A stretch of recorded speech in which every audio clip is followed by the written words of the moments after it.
Hi everyone and welcome back to my YouTube channel. I'm Dale Publico from Dale Prime Corp. So today, ito yung punch list before na dinouble check na namin ni Jay ngayon. So hindi pa rin namin siya tinanggap kasi merong mga hindi nila naayos. So hinihintay pa namin ulit kasi today is holiday so walang worker. And by Monday pa. So nag-check na rin kami ni Jay. Yung unit na to is Suite A sa Shore 3 Residences and sa Tower 2. Yung unit na tinurn over namin ngayon. So, if ever po gusto ninyong magpa-turn over sa amin, just email us at inquiry@talktodimdale. And kapag nag-turn over pala kayo sa ibang unit owner na sila yung mismo nagpapa-turn over ng unit nila, magdala po kayo ng balde para po lahat ng mga drainage, ma-check ninyo kung barado o hindi.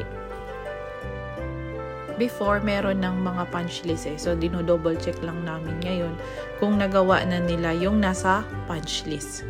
So far, meron kaming ni-request lang sa kanila. Like, for example, yung sa grease trap, hindi nila napalitan kasi kalawang na talaga siya. So, parang inayos lang nila. So, parang hindi siya presentable So, sinabi namin, kailangan mapalitan yun. And yung unit na to is facing amenities. So, ito yung bedroom dito. So, napansin ko yung glass, hindi masyadong malinaw. So, sinabi ko sa kanila, sana punasan ulit ng maayos. Yan. So, may tipak-tipak kasi dyan sa portion na yan.